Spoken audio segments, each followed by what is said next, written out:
Deep Research ist der Name eines Tools von Googles KI Gemini und Anfang des Jahres veröffentlicht worden. Und Deep Research ist der Name eines Tools von OpenAI's ChatGPT, gerade letzte Woche veröffentlicht worden. Und beide tun tatsächlich dasselbe. Sie recherchieren im Internet eine wahnsinnige Menge an Content, eine wahnsinnige Menge an Informationen und verfassen euch dann wirklich einen richtigen Essay dazu. Und das meine ich nicht irgendwie so eine kleine Antwort oder so. Nein, 17 Seiten sind dabei rausgekommen. Und ich will das Ganze mal hier mit euch evaluieren und ich habe das wirklich sehr ausgiebig für euch getestet. Wir wollen jetzt also klären, welches der Modelle oder der Tools ist das bessere von beiden? Welches lohnt sich für euch? Was kann es eigentlich wirklich? Und naja, kann ich es als meinen eigenen Journalisten, als meinen eigenen Recherchemenschen, als meinen eigenen Bachelor- oder gar Doktorarbeitenschreiber benutzen? Und wo sind eigentlich die Grenzen von dem ganzen Ding? Ja, und wir gucken auch ein bisschen auf die Wirtschaft, was das eigentlich für die Wirtschaft bedeutet. Denn ich habe auch schon Aussagen gehört, dass einstellige Prozente an Jobs allein durch dieses Tool überflüssig werden sollen, wobei ich das wie üblich anzweifle, denn eigentlich muss man es als Tool sehen. Dadurch werden halt Kapazitäten für was anderes frei. Aber gut, dazu nachher mehr. Wir wollen uns jetzt erstmal angucken, was kann das eigentlich? Und dazu muss ich auch sagen, direkt als ich das hier recherchiert habe, kam noch etwas weiteres raus, nämlich Open Deep Research. Im Endeffekt ist es genau dasselbe wie die Deep Researches von Gemini und von ChatGPT. Tatsächlich ist es aber komplett Open Source. Das heißt, im Grunde genommen, es ist die Software, die ein sehr starkes Modell verwendet, verknüpft mit einer sehr langen Internetrecherche. Im Grunde genommen ist es aber wirklich nur der Code für das Tool. Ihr könnt euch das super gerne angucken, ist aber für diesen Kanal hier nicht wirklich relevant, weil dazu müsst ihr wirklich ein bisschen technisch was aufsetzen können und das wird für die meisten einfach nicht so sinnvoll sein. Stattdessen lasst uns einen Blick drauf werfen, vielleicht machen wir das auf dem Tutorial-Kanal, könnt ihr mir gerne schreiben, aber lasst uns einen Blick drauf werfen, was können eigentlich ChatGPT's Deep Research und Gemini's Deep Research. Und dazu fangen wir an mit, ja, ich habe hier oben mal ein Scoreboard für euch erstellt, denn wir wollen die beiden wirklich vergleichen. Zunächst einmal, wie könnt ihr sie benutzen? Das ist jetzt nichts, was ins Scoreboard einfließt, aber ihr braucht beides mal natürlich ein Bezahlabo und dann habt ihr die Möglichkeit, hier zu sagen, ihr wollt unter Gemini Advanced das 1.5 Pro with Deep Research. Aktuell ist das nur das 1.5 Pro Modell, das Deep Research kann, nicht die anderen. Das heißt auch nicht die Thinking- oder Reasoning-Modelle von Gemini und auch nicht die neuen Zweier-Modelle von Gemini. Zu denen sage ich gleich noch kurz was. Bei OpenAI könnt ihr das Ganze mit O3 Mini High verwenden, das ich euch empfehlen würde. Und damit habe ich das auch getestet. Dann gibt es hier unten einen Button, nicht Suche, sondern Deep Research. Und genau das wird dann eben gemacht. Ganz kurz zu den Zweier-Modellen von Gemini, die behandeln wir hier jetzt nicht. Die sind gerade frisch rausgekommen, sie sind noch sehr experimentell, sie sind mir mehrfach abgeschmiert, als ich sie ausprobiert habe und ja, sie funktionieren, sagen wir es mal so. Ich würde die gerne vergleichen, wenn OpenAI ihr O3 fertig rausbringt. Die haben ja auch bisher nur die Mini-Modelle veröffentlicht. Dann kriegt ihr ein Vergleichsvideo, was die 2.0er von Gemini und die O3-Modelle von OpenAI miteinander vergleicht, okay? Aber das ist jetzt heute nicht das Thema. Wir gucken uns Deep Research an. So, zunächst einmal der Preis. Ich glaube, der ist für viele von euch ein wichtiges Argument. Zunächst einmal haben wir Gemini. Gemini hat nur ein Premium-Abo. Das kostet euch 21,99 ab dem zweiten Monat. Für den ersten Monat zahlt ihr nichts. Das ist aber auch nur zum euch reinlocken. Und da ist das dann mit drin. Da bekommt ihr Deep Research und die ganzen anderen Modelle noch dazu. Das heißt 21,99 € oder 22 € pro Monat.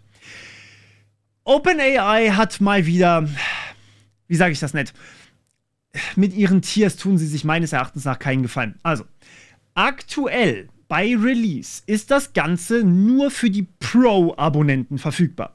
Das kostet $200 pro Monat. Und ja, ich habe für dieses Video exakt heute, als ich das hier aufnehme, nämlich am 6. Februar, habe ich mein Abo verlängert, um euch das nochmal testen zu können. Auch wieder $200 für diesen Test hier im Endeffekt. Was ich eher uncool finde. Vor allem uncool finde ich, dass sie das dann sogar noch limitieren. Ich kann nicht unendlich viele Anfragen, selbst für $200 pro Monat an dieses Deep Research Tool schicken, weil es ja so viel Berechnungszeit braucht. Sondern ich bin limitiert auf 100 Anfragen pro Monat. Das wird mir aber leider nirgends angezeigt, zumindest habe ich es nicht gefunden. Vielleicht bin ich auch einfach zu doof dafür. Aber 100 Anfragen pro Monat bei $200 pro Monat sind halt $2 pro Anfrage, wenn ich nur das benutze. Das ist heftig teuer. Das muss man einfach ganz klar sagen. Und ja, es ist auch nur für Pro verfügbar, zumindest zu dem Moment, wo ich das hier aufnehme. Das kann sich jederzeit ändern, die sind da relativ schnell dabei. Plus Team und Enterprise kommen bald. Das seht ihr hier eingeblendet. Das ist von Sam Altman, also Chef von OpenAI. Und sogar die kostenlosen sollen Deep Research bekommen. Was ich nicht weiß, ob das passieren wird und auch nicht, wann das passieren wird. Und selbst in der EU war Deep Research beim Tag des Releases wieder mal nicht verfügbar. Aber ich glaube, einen Tag später oder sowas war es dann plötzlich auch in der EU verfügbar. Also ihr könnt das benutzen ohne VPN, wenn ihr Pro habt und $200 im Monat zahlt. Kompliziert, ich weiß. Guckt einfach, ob ihr es habt. Das ist, ist das Beste, was ihr tun könnt.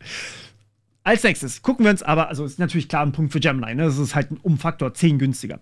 Als nächstes gucken wir uns aber die Dauer an. Und ich habe hier einmal nach etwas sehr Komplexem gefragt. Ich mache hier mal ganz kurz Pause. Und zwar, ich habe nach einer politischen Zusammenfassung gefragt. Die hat mich 17 Minuten gedauert. Das heißt, die hat 17 Minuten lang im Internet recherchiert und Sachen für mich zusammengefasst. Und zwar einen Blogpost zu schreiben, der die Positionen, Argumente und Dinge, die getan werden sollen, aller politischen Parteien, die mit Sicherheit in den Bundestag einziehen, also FDP, kann ja sein, dass sie rausfliegen, BSW, kann sein, dass sie nicht reinkommen, Linke, kann sein, dass sie rausfliegen. Deswegen habe ich nur die CDU, SPD, Grüne und AfD genommen.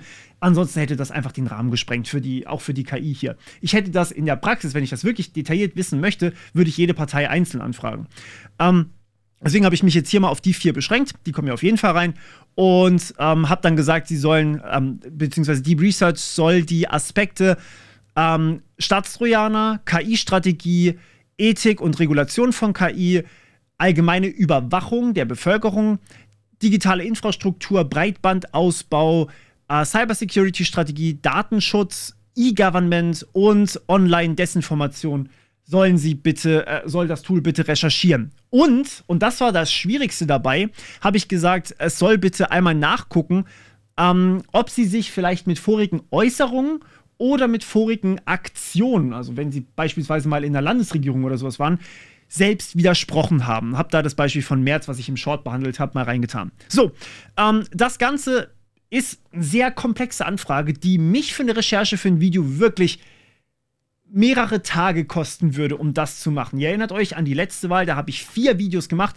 Ich verzichte dieses Mal, nee, ich habe mehr als 4 Videos gemacht, aber ich verzichte dieses Mal darauf, weil ich mich einfach, ich habe Schnauze voll von Politik. Ist ein anderes Thema.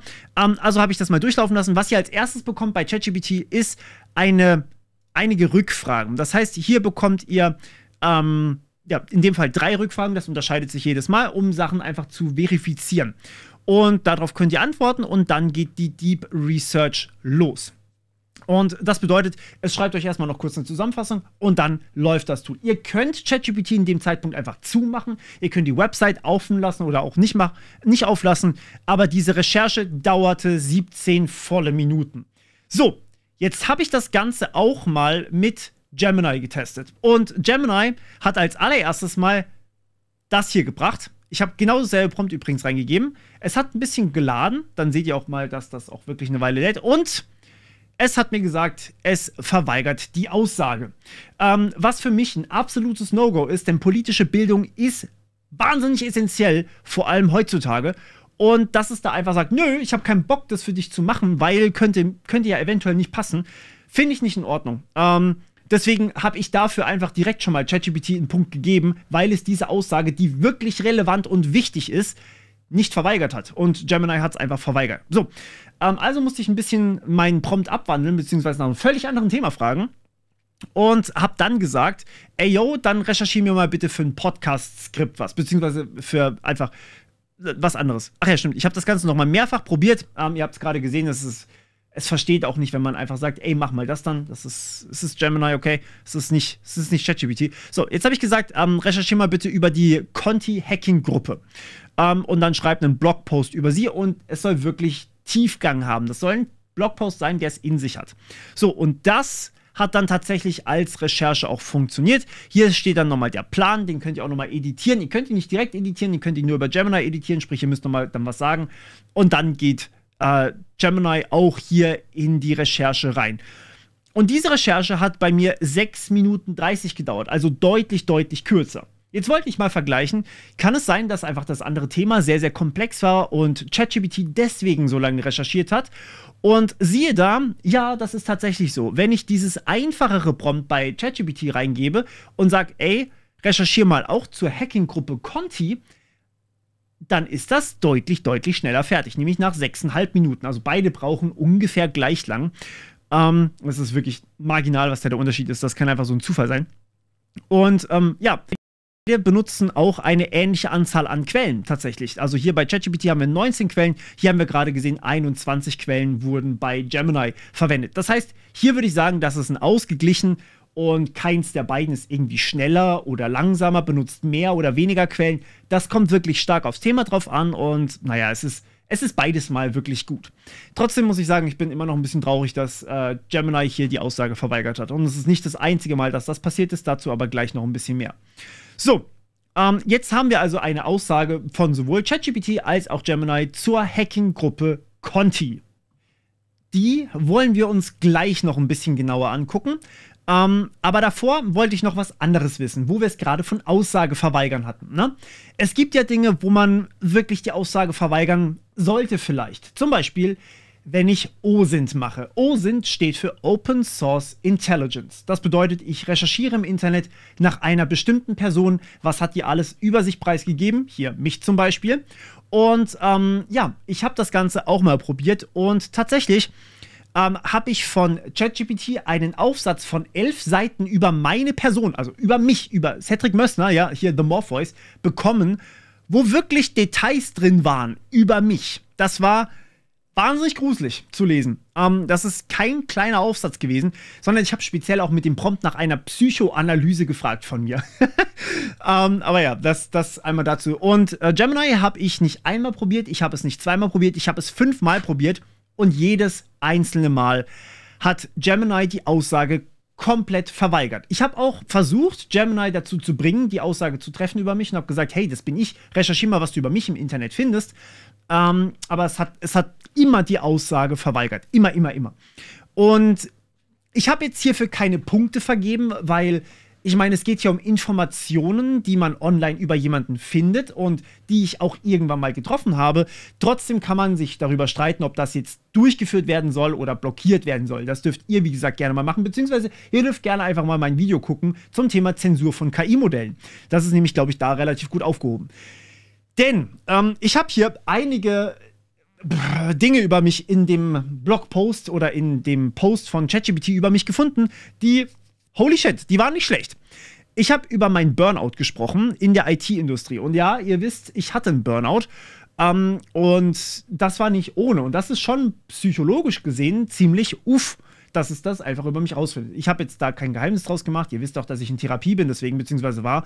Und ja, ne, ist jetzt nichts, was ich geheim gehalten habe, aber trotzdem, dass so ein KI-Modell das dann auch weiß, ist für Arbeitgeber, ich sag mal, recht interessant, nicht? Also, kann man schon mal machen. Ich werde deswegen zum Beispiel auch keine private Krankenversicherung bekommen und die Krankenversicherung kann da einfach nachgucken und sagen, hey, gut, die wissen das sowieso, aber ist egal. Dann haben wir als nächstes einmal die Persona, die vor der Kamera ist, und zwar passionate und deeply engaged und voller Emotion. Durchaus auch mal mit Frustrationen und Excitement, also quasi, dass ich mich sehr freue oder auch nicht sehr freue, beziehungsweise sehr frustriert bin über Dinge und das, ich denke, das trifft schon ganz gut zu. Wir haben auch gleichzeitig einen altruistischen Outlook, weil ich eben die Bootstrap Academy, das war tatsächlich die Begründung hier, die Lernplattform, die ich gegründet habe und die ihr übrigens in der Beschreibung unten findet, wenn ihr euch irgendwann mal Programmieren beibringen wollt, guckt gerne da vorbei. Dass da auch vieles Altruistisches dabei ist und Idealismus, nämlich dass Bildung gratis sein sollte, beziehungsweise auch soziale Verantwortung. Finde ich nett, dass es das so psychoanalysiert hat und ja, finde ich gut. Dann haben wir hier einmal Zielorientiertheit und ja, das ist tatsächlich ein großes Thema bei mir. Wir haben einmal hier Durchhaltevermögen und Konsistenz und auch das ist ein großes Thema bei mir. Ich kann Dinge nicht sein lassen, wenn ich sie mal angefangen habe, auch wenn es eigentlich manchmal besser wäre. Academy. Genau. Und gleichzeitig haben wir hier aber auch das hier. Und das fand ich sehr beeindruckend. Das muss ich nochmal kurz highlighten. Balanced Optimism versus Concern. Das heißt, ich habe sowohl Optimismus, ich freue mich über neue technologische Errungenschaften, weil ich daran glaube, dass sie viele Probleme lösen können. Gleichzeitig habe ich aber auch durchaus eine realistische oder auch concerned Stance, also dass ich durchaus auch Bedenken habe, nämlich zum Beispiel die Probleme oder Threats, die Gefahren, die durch Missbrauch von Technologien einfach passieren können. Und das ist ein wahnsinnig guter Aufsatz gewesen. Wie gesagt, ich habe den durchgelesen und ich habe tatsächlich gesehen, ja, dieses Tool hat verstanden, wie ich ticke. Mit 2 Ausnahmen. Das muss ich euch einmal ganz kurz zeigen. Die fand ich nicht gut. Hier Extraversion, dass ich extrovertiert werde oder wäre, das ist so far von irgendwas, was realistisch ist. Ich bin wahrscheinlich einer der introvertiertesten Menschen. Ihr wollt mich nicht auf der Straße treffen. Ich bin sehr, sehr ungesprächig auf der Straße. Und ich rede nicht gern in der Öffentlichkeit mit anderen. Ich halte gerne Vorträge, das ist kein Problem. Vor allem halte ich gerne Vorträge online, aber ich bin selten draußen. Und definitiv nicht extrovertiert. Das ist einfach komplett halluziniert. Aber es hat fairerweise, es hat nicht irgendwo gefunden, hey, hier bei der Quelle hat er gesagt, er ist extrovertiert. Es hat einfach Rückschlüsse daraus gezogen, weil ich auf vielen Messen bin, was für mich immer super anstrengend ist, aber ich bin auf vielen Messen und dementsprechend dachte es, ja, okay, der wird wohl wahrscheinlich extrovertiert sein. So, das einmal dazu. Und das nächste ist, dass es auch mehrfach Annahmen getroffen hat, wie ich wohl aussehe in der Öffentlichkeit, und zwar, dass ich einen Hoodie tragen würde. Hier, Hoodie. Aber dass ich auch Tech-Gadgets im Hintergrund habe. Und ihr seht bei mir im Hintergrund wahrscheinlich nicht so viele Tech-Gadgets. Da ist eigentlich gar kein Gadget drin. Ich bin weniger der Gadgetier, als dass ich auf Software reagiere, weil ich Software halt benutze. So, that said, das ist immer noch ein sehr, sehr guter Artikel. Und ich bin der Meinung, wenn das noch ein bisschen weitergeht, beziehungsweise wenn man diese Modelle dahin überredet, dass sie Informationen über einen finden, die vielleicht dann doch sehr sensibel sind, dann sollte man aufpassen, was man von sich online hat. Und hier kommt unser heutiger Partner, der langfristig bei uns schon dabei ist, Incogni, wieder mal ins Spiel. Daten sind unfassbar wertvoll, das wisst ihr. Und es gibt einen Markt dafür. Ja? Leute kaufen diese Daten. Wenn man die mit KI automatisch zusammensuchen kann, dann ist es in eurem Interesse, dass ihr nicht einfach so überall eure Daten angegeben habt und die nicht einfach so überall geteilt werden können oder vielleicht auch geleakt werden können. Beispielsweise Fitnessdaten oder sowas. Die Daten sind einfach zu sensibel. Und ja, ich teile nicht alles auf Social Media. Das hat hier auch ChatGPT nicht von mir gefunden. Und Incogni regelt da aber das, was unter der Hand läuft, zum Glück für mich. Incogni schickt einfach per DSGVO Anfragen an Datenanbieter, also Data Broker genannt, dass die eure Daten löschen müssen. Und das finde ich absolut super. Die schreiben einfach quasi überall mal hin, hey, der hat zwar seine Daten bei euch angegeben, aber der benutzt euren Dienst nicht mehr. Löscht die bitte für mich. Und falls da eben nicht direkt die Löschung kommt, dann kommt eben durch einen Anwalt nochmal ein Follow-up und dann noch einer und dann noch einer. Und irgendwann kommt dann halt wirklich die Drohung, ey, yo, das geht vor Gericht, wenn ihr da nicht mitmacht. Aber das Tolle ist eben, ihr müsst das nicht selbst tun, sondern das macht alles Incogni für euch. Und das ist super, super angenehm, denn ihr müsst euch nur ein einziges Mal registrieren und dann könnt ihr ziemlich entspannt auf E-Mails warten, wo dann einfach drin steht, hey, eure Daten wurden mal wieder an 35 Stellen gelöscht. Das ist super befriedigend und anschließend, kleiner Nebeneffekt bei mir zumindest, wird es noch ein bisschen ruhiger in euren E-Mails. Also sprich, ihr kriegt weniger Spam. Ich kriege auf meinen privaten E-Mail-Konten gar keine Spam mehr tatsächlich. Ich finde es super geil. Und ja, deswegen kann ich euch Incogni nur empfehlen. Ihr könnt hier an der Seite den Link scannen, beziehungsweise unten in der Beschreibung ist natürlich auch nochmal der Link dabei, den ihr auch einfach anklicken könnt. Und dann bekommt ihr volle 60% Rabatt. Ich hoffe, das kann euch was bringen, beziehungsweise ich weiß, dass es euch was bringen kann, aber ich hoffe, ihr nutzt es. Und ja, dann schauen wir uns einmal an, was wir online wirklich öffentlich haben. Ist natürlich nochmal ein bisschen anderes Kaliber, aber zumindest das, was unter der Hand weggeht, weil wir einfach Apps benutzen und die Daten über uns profilieren, das wollen wir nicht unbedingt haben. Und Incogni ist da wirklich super gut. So, aber einmal zurück zu der ganzen Thematik. Ich habe anschließend einmal natürlich, also wir gucken uns jetzt nochmal den Conti-Aufsatz an, weil wie gesagt, ich habe sonst von Gemini keinen Vergleichsaufsatz bekommen über mich. Und deswegen gucken wir uns hier nochmal den Conti-Aufsatz an. Zu Conti hat ChatGPT 8348 Wörter, beziehungsweise volle 17 Seiten geschrieben. Das ist kein kleines Essay geworden. Das ist wahnsinnig lang. Zum Vergleich, Gemini kann das Ganze direkt in Google Docs exportieren. Das finde ich super angenehm. Das ist ein super gutes Gimmick. Allerdings sind es nur knapp 2000 Wörter, die Gemini für mich geschrieben hat, beziehungsweise in Seiten ausgedrückt 6 Seiten. Das heißt, von der reinen Anzahl an Wörtern ist ChatGPT bei ungefähr Faktor 4 von dem, was Gemini angeht. Und ja, ChatGPT hat regelmäßig so lange Aufsätze rausgehauen und alles, was ich mit Gemini getestet habe, war bislang ungefähr in dem Spektrum hier, also ungefähr so plus minus 2000 bis 2500 Wörter. In den meisten Fällen ist also ChatGPT schon deutlich, deutlich länger, beziehungsweise schon fast so lange, dass ich schon gar nicht mehr lesen möchte. Aber es ist deutlich mehr in die Tiefe, beziehungsweise in die Länge. Tiefe gucken wir uns gleich an. Aber deutlich länger auch geschrieben. Und 17 Seiten ist viel. Wenn ihr mal überlegt, wie lange eure, falls ihr eine geschrieben habt, Bachelorarbeit war, meine war so, ich glaube, 30 Seiten ohne Anhang, beziehungsweise 50 Seiten ohne Anhang. Ist lange her, aber ich weiß nicht mehr genau. Das ist eine halbe Bachelorarbeit, die hier geschrieben wurde, inklusive dem, oder vor allem der Rechercheteil. Und das ist definitiv sehr, sehr beachtlich. So, also von der Länge her ganz klar ChatGPT gewonnen. Schauen wir uns aber mal die Quellen an. Und die Quellen sind unterschiedlich gewesen und beides mal sehr, sehr gut gewesen. Allerdings fand ich persönlich die Quellen zu genau diesem Artikel hier von Gemini ein kleines bisschen besser. Ein kleines bisschen besser. Das ist kein großer Unterschied hier gewesen. Und bei den anderen Recherchedokumenten, die ChatGPT hier genutzt hat, waren auch die Quellen von ChatGPT sehr, sehr gut. Beide benutzen Sachliteratur, das heißt wirklich Blogs, die bekannt sind für die Thematik.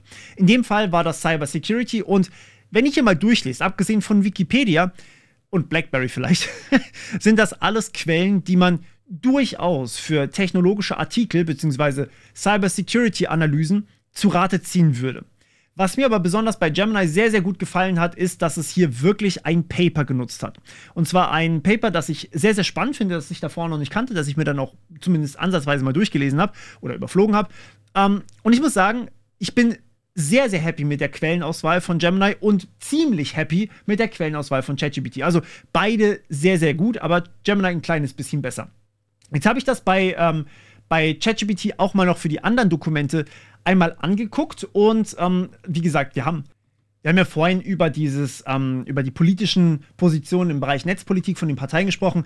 Da wurden wirklich die Parteiprogramme, also auch die PDFs teilweise, wurden durchleuchtet, analysiert und gleichzeitig wurden, lass mich noch mal kurz nachgucken, die Webseiten von den Parteien genutzt und Tagesspiegel, Background, Deutsche Welle, Tagesschau, also auch Quellen, die ziemlich, ziemlich gut sind für genau das, was hier eigentlich passieren soll und was recherchiert werden soll. Aber vor allem eben hauptsächlich die Parteiprogramme. Und das muss ich auch sagen, auch hier wieder, die Quellen von ChatGPT sind durchaus gut. Es ist nicht so, davor hatte ich ein bisschen Angst, weil sie eine Kollaboration mit Axel Springer haben, dass sie nur Bild als Quelle benutzen. Das ist hier nicht der Fall. Sie gehen wirklich zu den Quellen, die man für diese Recherche zu Rate ziehen sollte. Und das finde ich gut. So, das nächste ist der Stil. Jetzt habe ich ja gesagt, schreib zu Conti einen Blogpost. Ein Blogpost ist für mich aber definitiv keine Aufzählung. Das kann man tatsächlich im Prompt angeben. Ich wollte hier testen, ob es beim Blogpost wirklich automatisch merkt, hey, ein Blogpost ist normalerweise keine Aufzählung von Dingen, also keine Stichpunkte, sondern ein Blogpost ist normalerweise geschrieben. Und hier muss ich sagen, ich finde den Stil von Gemini nicht gut. Die Tools, die hier aufgezählt werden, sind buchstäblich einfach nur Stichpunkte und das durch sehr viele Seiten durch. Bei ChatGPT ist das ähnlich, allerdings sind die Stichpunkte wenigstens wirklich auch ausformuliert. Deswegen finde ich den Stil hier bei ChatGPT ein bisschen besser. Jetzt habe ich aber dazu mal ein Experiment für euch gemacht. Und ich habe ja nicht nur einen von diesen Artikeln. Wir durchleuchten jetzt die ganze Zeit das zu Conti, weil ich das von beiden habe. Aber ich habe gleichzeitig auch mal noch von ChatGPT mir eine Analyse zu einer anderen Hacking-Gruppe im Stile eines Podcast-Skripts schreiben lassen. So, das Gute dabei ist, ich habe so einen Podcast und den findet ihr hier oben. Das ist ein komplett KI-generierter Podcast, weil ich das als Experiment nutze. Ich mache das auch immer klar, dass es KI-generiert ist und ich benutze das immer für eine Recherche, damit ich weiß, wo stehen wir eigentlich gerade. So. Und ich habe hier einmal eine Deep Research laufen lassen mit ChatGPT, habe das dann bereinigen lassen von den Quellen. Also ich habe die Quellen quasi rausgeschmissen, weil die Quellen stehen hier ja mittendrin, was ich für ein Podcast-Skript halt nicht brauchen kann. Die werden mit vorgelesen.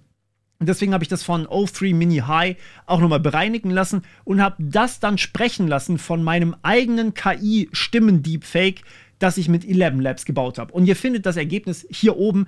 Achtung, die Stimme ist wirklich nicht meine. Das ist ein Deepfake von meiner Stimme, das ich selbst gebaut habe. Sprich, ich habe offensichtlich auch meine eigene Einverständnis dazu. Aber ja, es ist beeindruckend gut geworden. Und da könnt ihr mir sehr, sehr gerne einfach mal sagen, wie ihr den Stil findet. Das Ganze, auch das hier, kam in einem Durchlauf raus. Der ganze Podcast geht eine knappe halbe Stunde und geht durchaus, finde ich, auch in die Tiefe. Also ich finde es persönlich sehr, sehr gelungen. Allerdings habe ich leider keinen Vergleichspodcast für euch von Gemini, weil, naja, ich habe einfach mal hier gesagt, das linke ist übrigens der Podcast, als ich den generiert habe, dass auf der rechten Seite, schauen wir uns gleich nochmal an, also hier, das ist im Endeffekt der generierte Podcast von ChatGPT, das auf der rechten Seite, das ist Deep Research, beziehungsweise mein Versuch, Deep Research nochmal zu benutzen. Und es hat nicht gedeep researched. Ihr seht hier, Sound eines Alarms, Narrator Doppelpunkt und dann kommt hier das hier raus. Dann kommt Teil 3, die Beutezüge der Cyberpiraten. Dann kommt ein ganz kurzer Satz dazu. Dann kommt Teil 4 und so weiter und so fort. Und dann kommt schon das Outro. Das hier wäre keine Minute lang. Beziehungsweise, wenn ich alles rausstrippen würde und wirklich nur den Text nehmen würde, wäre das keine 5 Minuten auf jeden Fall. Und überhaupt nicht in die Tiefe. Es hat buchstäblich keine Deep Research ausgeführt. Das sieht man ja. Obwohl ich hier oben 1.5 Pro with Deep Research ausgeführt habe. Deswegen habe ich das Ganze abgebrochen und habe gesagt, ey, yo, du solltest mir eigentlich eine Deep Research ausgeben. Das ist keine. Dann hat es mir tatsächlich einen Research-Plan gebaut. Und die Anweisung war, you are supposed to provide deep research. This is not deep research. Alles über die Hacking-Gruppe Lockbit, zu der ich einen Podcast generieren wollte, wieder völlig vergessen, was ich davor gesagt habe, was ich wirklich armselig finde, muss ich einfach mal so dazu sagen. Dann habe ich gesagt, okay, wir editieren diesen Plan. Und dann habe ich noch mal gesagt, ey, ich würde gerne diese Podcast-Folge zu der Hacking-Gruppe Lockbit produzieren. So, ich habe quasi meinen Prompt noch mal eingegeben. Das hat es dann auch geschafft und hier sind die Punkte. Hier ist alles drin, was es eigentlich für die Deep Research brauchen würde. Und dann habe ich gesagt, Start Research und es ist fehlgeschlagen, habe ich gesagt, Try again. Und dann kam nur noch Something went wrong, please try again. Sorry, I can't help you with that this time. Oder at this time. Also Gemini hat selten funktioniert. Das muss ich einfach mal dazu sagen. Ich habe buchstäblich, ich glaube, 4 oder 5 von über 20 Anfragen sind durchgegangen. Nee, pro Thema habe ich das gemacht. Ich habe nochmal nachgeguckt, es sind 35 Anfragen gewesen, die ich an Gemini gestellt habe. Und von denen sind 4 durchgegangen. Das ist nicht viel. Gut, ich verstehe, dass sowas wie OSINT geblockt wird. Ich habe akzeptiert, dass Gemini alles mit Politik blockt.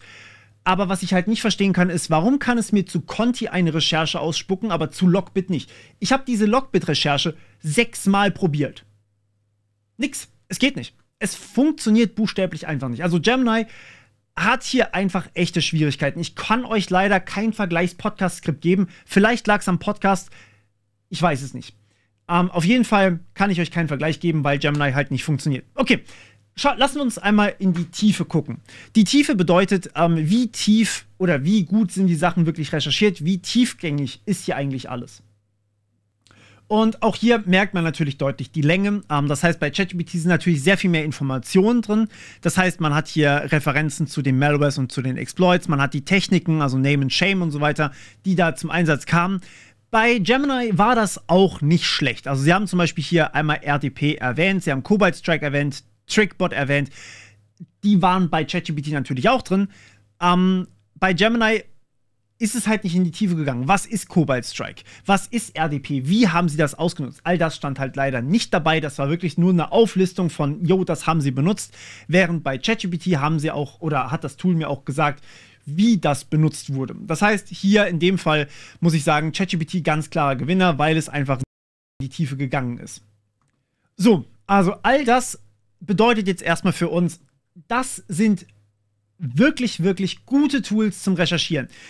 ChatGPT vielleicht noch ein bisschen besser. Ich nehme an, dass das von Gemini wahrscheinlich bald auch mit den Reasoning-Modellen funktioniert und ich nehme auch an, dass es dann nochmal besser funktionieren wird. Und wenn dann auch gleichzeitig noch ein bisschen mehr Information ausgegeben werden kann, einfach die Länge vergrößert wird, dann wird das auch nochmal deutlich mehr Tiefgang bekommen. So, ich muss dazu sagen, ja, das ist eine beeindruckende Technologie, aber sie steht noch am Anfang. Zumindest bei Google. Wenn wir uns das Ganze aber angucken, was das jetzt schon bedeutet, dann ist das irgendwie bedenklich.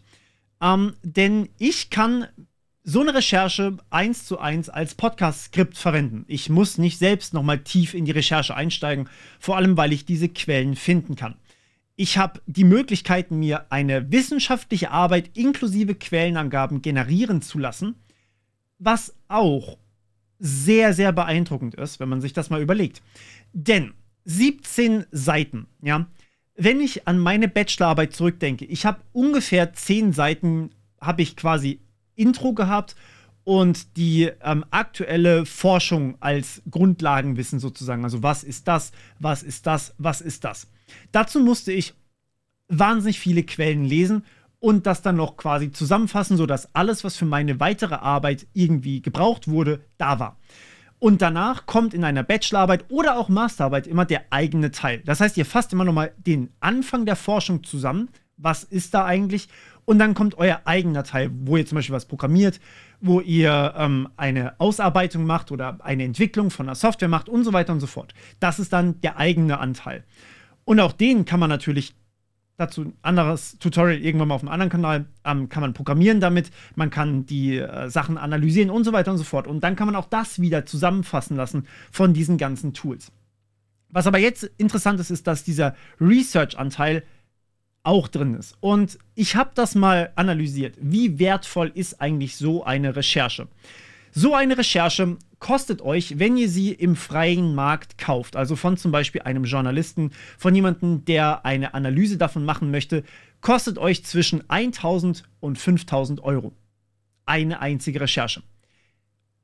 Wenn ihr jemanden dafür anstellt, so eine Recherche durchzuführen, und der wirklich, oder Geld dafür bezahlt, dass ihr im Monat wirklich volle 100 Recherchen durchführt, durch dieses ChatGPT-Tool. Wenn ihr das wirklich bis zum Ende zieht und wirklich die maximale Anzahl an Recherchen durchführt, würdet ihr in der freien Marktwirtschaft mindestens 100.000 Euro bezahlen.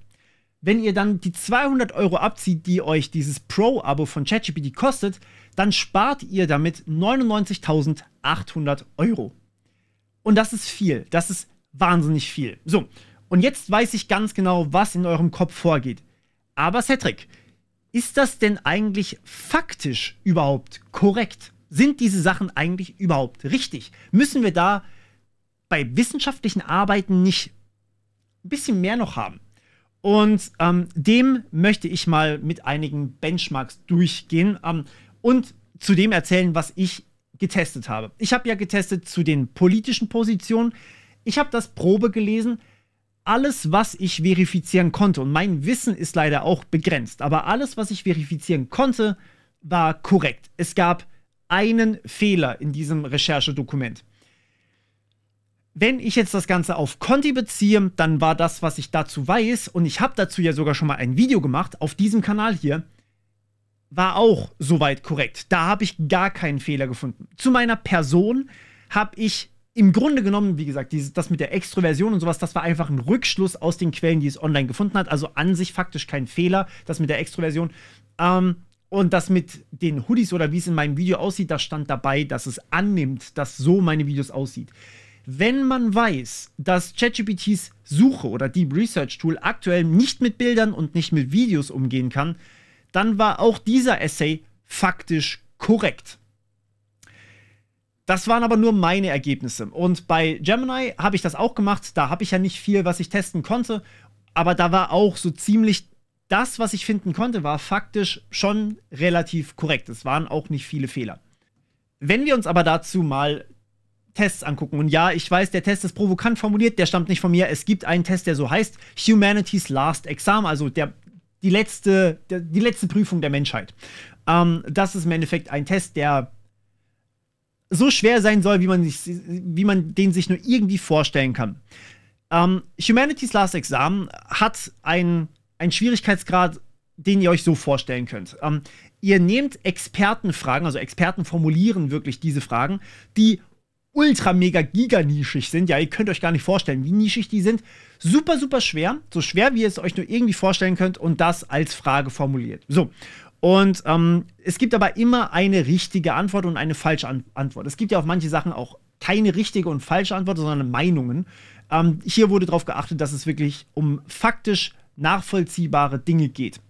Und jetzt lässt man das Ganze laufen. Und hier haben wir einmal mit GPT-4o, was bis vor kurzem die Gratis-Version von ChatGPT war, eine Genauheit von 3,3%. Grok 2 schafft 3,8%, ist also ein bisschen besser als GPT-4o.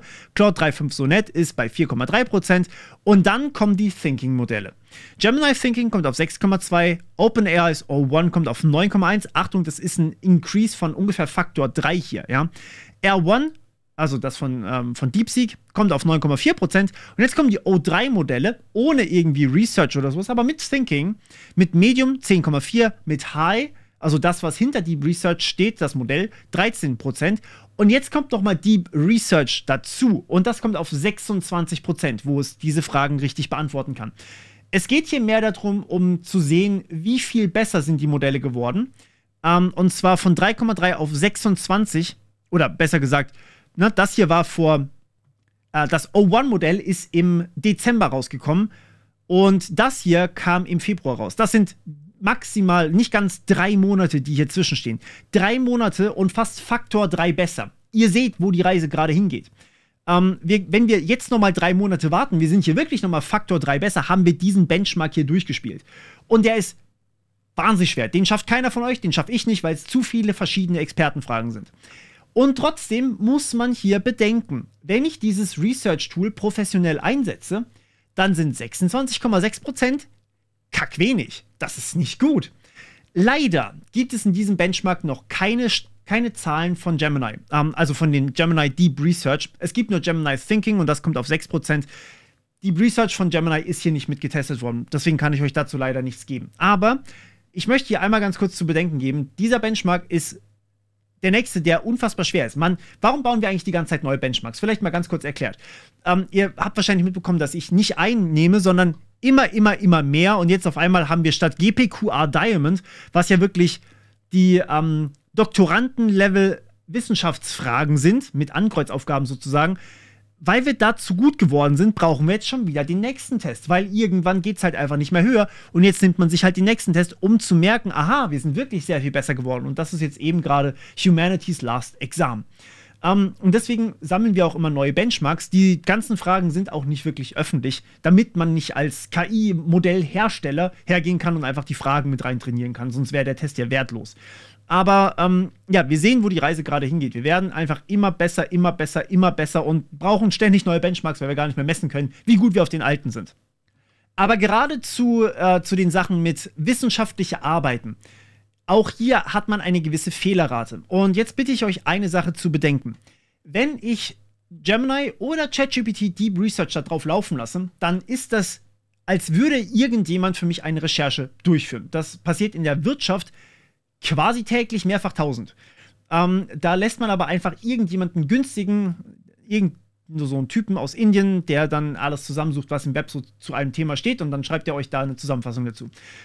Das ist eine Möglichkeit, das zu tun. Ich habe hier jetzt aber mal was rausgesucht und zwar einen Test, wie akkurat sind eigentlich Menschen in wissenschaftlichen Papern, also wie viele Fehler machen die da eigentlich. Und das fand ich besonders spannend. Bei wissenschaftlichen Papern, also hier wurden 139.467 Zitate geprüft und einmal analysiert, ob das richtig oder falsch war. Und eine Fehlerrate von knapp 11% ist dabei passiert. Das heißt, es wurde quasi 11% waren einfach falsch in wissenschaftlichen Arbeiten. Das Lustige ist, das hier bezieht sich auf peer-reviewte Paper. So, wie funktioniert das Ganze? Also wenn ich ein Paper schreibe, sagen wir mal irgendeine wissenschaftliche Arbeit und ich lasse die danach wirklich veröffentlichen, publizieren, dann schreibe ich das, muss natürlich überprüfen, muss das Ganze Probe lesen lassen, und so weiter und so fort, von den Leuten, die mit mir zusammenarbeiten. Wir arbeiten da quasi zusammen dran. So, dann geht das, also da schreibt nicht ein Experte mit, da schreiben mehrere Experten mit. Dann geht diese Arbeit an jemanden völlig Unabhängigen und der prüft das alles einmal komplett durch. Das nennt sich Peer Review. Das heißt, jemand, der nicht mitgearbeitet hat, guckt, ist das eigentlich korrekt hier? Und natürlich wird da auch teilweise Schmuh getrieben und alles, das ist klar. Aber im Grunde genommen haben wir mehrere Schritte, die prüfen, dass auch wirklich alles richtig ist dabei. Und erst wenn das alles korrekt war, dann wird es publiziert. Wir haben jetzt hier ein Deep Research Tool, das uns 26,6% richtig schwere Fragen beantworten kann, nachdem es recherchiert hat. Nicht ganz so schwere Fragen sind sowieso kein Thema. Und wenn wir was Falsches haben würden oder wenn die Information falsch wäre, dann wäre es doch super wichtig, dass man weiß das Tool eigentlich, also weiß ChatGPT, weiß Deep Research, dass es gerade falsche Informationen produziert, weiß es, dass es eigentlich die Antwort nicht kennt und kann es mir sagen, ich kenne die Antwort nicht. Und ja, das ist tatsächlich auch machbar. Und das wird auch im Humanities Last Exam gemessen. Leider nicht für Deep Research. Dazu habe ich auch wieder keine Zahlen gefunden. Ich kann den Test nicht selber durchführen, deswegen schade. Aber ich nehme an, dass die Zahlen hier ähnlich gut sind. Das heißt, wir haben hier bei O3 Mini High 93,2%. Das ist das Modell, das hinter Deep Research steht. Das ist ja im Endeffekt nur ein Add-on für O3 Mini High. Und das heißt, in nur 6,8% der Fällen, wo es die Antwort nicht kennt, weiß das Modell auch nicht, dass es die Antwort nicht kennt. Das heißt, in 13% der Fälle schafft O3 Mini High euch die schwersten aller schweren Antworten direkt einfach auszuspucken. Und wenn es die Antwort nicht weiß, sprich in diesen 87%, wo es die Antwort nicht weiß, davon 93% sagt es euch einfach, sorry Digga, ich habe keine Ahnung. Und bei Deep Research sind wir hier fast Faktor 2 besser. Und bei dem Calibration Error, also quasi, dass es euch sagen kann, dass es die Antwort nicht kennt, da habe ich leider keine Zahl für euch. Aber ich nehme an, dass es auch über 90% ist. Das heißt, das allermeiste wird euch dieses Tool nicht sagen, hey, dieser Morpheus, ja, über den ich gerade recherchiert habe, der ist übrigens weiblich und lebt in den USA und der hasst Bildung. Wenn es die Antwort nicht kennt, nein, es wird euch dann einfach sagen, sorry, dazu weiß ich nichts. Oder es wird euch eine andere Sache ausgeben. Und das habe ich einmal probiert. Da hat es mir tatsächlich, also ich habe nach eben genau dieser Zahl hier gefragt. Ich habe versucht, die mit Deep Research zu finden. Ich weiß, KIception oder so. Aber ich wollte diese Zahl haben. Ich habe sie nicht gefunden. Und Deep Research hat dann nicht gesagt, ich finde diese Zahl nicht, sondern es hat mir halt dazu gesagt, hier ist ein Aufsatz quasi zu den Fehlerraten oder zum Calibration Error von GPT-4o. Das heißt, es hat mir eindeutig gesagt, hier ist was anderes. Es hat quasi Thema verfehlt, einfach bei der Abgabe. Wenn ich da einigermaßen mit 50% Gehirnzellen drüber lese, dann weiß ich, dass es gerade eben die Antwort einfach nicht kennt. Also es hat nicht irgendwie Zahlen herbeisiniert und gesagt, ja, der Calibration Error ist 95%, sondern es hat einfach gesagt, okay, nee, ich mache einfach irgendwas anderes, weil es halt einen Aufsatz schreiben sollte.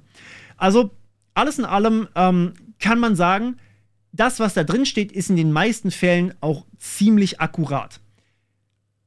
Denn falsche Informationen produzieren wir Menschen auch. Ihr erinnert euch, 11% der Paper war falsch und da sind Peer-Reviews dabei.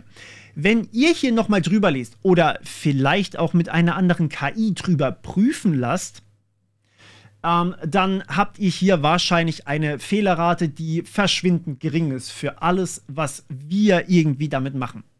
Und das finde ich beeindruckend, denn das hier ist jetzt ein Tool, das ist nicht mehr nur für die alltäglichen Nutzer von wahnsinniger Relevanz, das ist für mich als jemand, der wissenschaftliche Recherchen durchführen muss, wahnsinnig relevant. Ich habe Bachelorarbeiten schon korrigiert. Ich habe Bachelorarbeiten schon betreut, während ich eine Masterarbeit geschrieben habe. Das war bei uns irgendwie üblich.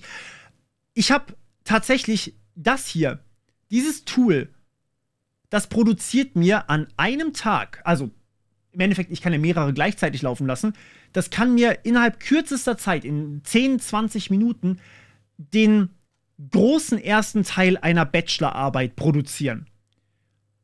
Und das finde ich auf der einen Seite wirklich bedenklich, wenn wir nicht anders damit umgehen, wie Wissen geprüft wird an Universitäten. Auf der anderen Seite ist es aber für Forschungsarbeiten und für das Schreiben von Forschungsarbeiten ein Gamechanger. Das könnte unsere Forschung, unsere journalistischen Tätigkeiten, all das so viel schneller und besser machen, dass ein Mensch nur noch drüber lesen muss. Das erspart Zeit, das erspart mehrere tausend Stunden Arbeit im Monat für manche von uns, beziehungsweise für Firmen. Und wenn wir die frei gewordenen Kapazitäten sinnvoll nutzen, zum Beispiel indem wir die frei gewordenen Kapazitäten für mehr Forschung, für mehr Entwicklung, für Bugfixing und so weiter einfach investieren, ich glaube, dann kann uns das an ein ganz anderes Level bringen. Aber das setzt natürlich voraus, dass man nicht einfach nur sagt, hey, ich will Geld einsparen und Mitarbeiter kosten Geld und ich brauche die ja jetzt nicht mehr, sondern dass man halt wirklich schaut, okay, wie kann ich eigentlich das Beste daraus machen? So, jetzt habe ich wieder sehr lange gelabert. Ich hoffe, ich konnte euch da so ein bisschen mitnehmen auf diese ganze Reise, wo wir eigentlich hingehen. Ich will euch noch ein mir wirklich wichtiges Projekt vorstellen, und zwar meinen Newsreader. Ich überarbeite gerade tatsächlich noch mal einiges davon. Ich weiß, viele von euch fanden ihn schon geil. Bei Play Store hat er eine Bewertung von 4,9. Ich versuche auch die ganzen Feedbacks einzuarbeiten und es kommt auch bald wieder ein Update, aber eben ein großes Update, sodass ihr dann auch den Premium-Feed in der App gucken könnt, ohne was dafür zu bezahlen oder ihn direkt in der App kaufen könnt. Das habt ihr mir als Feedback gegeben, bleibt natürlich vollständig optional. Aktuell ist es aber immer noch ein, finde ich, sehr solider Newsreader, den ihr komplett gratis benutzen könnt. Das wird auch so bleiben, keine Sorge. Da ist kein Clickbait drin, da ist alles schön sortiert und ich habe ein großes Update rausgepusht, dass ihr auch direkt die Titel durchscrollen könnt. Ihr könnt euch jetzt tatsächlich auch die Artikel vorlesen lassen. Das ist kein Witz, ihr könnt das mit eurem Handy machen. Einfach auf Play drücken und dann könnt ihr euch die Artikel vorlesen lassen. Schaut dazu gerne einfach mal in die Einstellung. Für die Leute, die aktuell den Premium-Feed haben wollen, den kriegt ihr hier. Und für alle iOS-User gibt es auch schon eine tolle Nachricht. Und zwar, wir sind gerade im Approval-Prozess bei Apple. Das heißt, die App wird auch wahrscheinlich in nicht allzu langer Zeit auch bei Apple verfügbar sein. Ich verlinke sie euch dann auch unten in der Beschreibung. Falls es zu dem Zeitpunkt, wo ihr das Video hier seht, noch nicht drin sein sollte, dann ist sie halt noch nicht approved, kommt aber bald. Kleiner Disclaimer hier an der Stelle. Ihr wollt natürlich wissen, wie sie aussieht, falls ihr sie noch nicht kennt. So sieht die App aus, beziehungsweise so sah sie in der letzten Version aus. Ich habe schon wieder ein Update gepusht, aber ja, ich glaube, es ist ganz cool. Ist ganz cool geworden. Kann ich definitiv empfehlen. Könnt ihr super gerne mal reingucken. Und bei Patreon könnt ihr das Ganze hier einstellen. Das heißt, ihr habt einfach einen Haufen Kategorien. Alles, was mit Technik irgendwie zusammenhängt. Und ihr könnt euch einstellen, wie wichtig sind euch die jeweiligen Bereiche. Und dann könnt ihr sagen, hey, ich hätte ganz gerne mehr News zu Quantum Computing. Dann könnt ihr euch das da genau einstellen. Und dann könnt ihr hier zum Beispiel auf Einstellen. Dann kriegt ihr alle News zu Quantum Computing. Alles, was damit entfernt in Berührung steht. Alles in allem ein cooles Projekt, hoffe ich zumindest. Und ich hoffe, es gefällt euch. Wie gesagt, Feedback arbeite ich ein. Schreibt einfach eine Review im Play Store und dann arbeite ich das eigentlich relativ zügig ein. Beziehungsweise jetzt gerade arbeite ich an der großen Version 2.0, sodass ihr das Ganze sowohl mit Werbung als auch mit In-App-Käufen verwenden könnt, wenn ihr das wollt. Bleibt alles komplett optional, selbstverständlich. Ihr könnt es auch einfach weiter als RSS-Reader benutzen. Cool. Und in dem Sinne, ich danke euch, dass ihr dabei wart. Und wir hören uns beim nächsten Mal im Cyberspace. Ciao.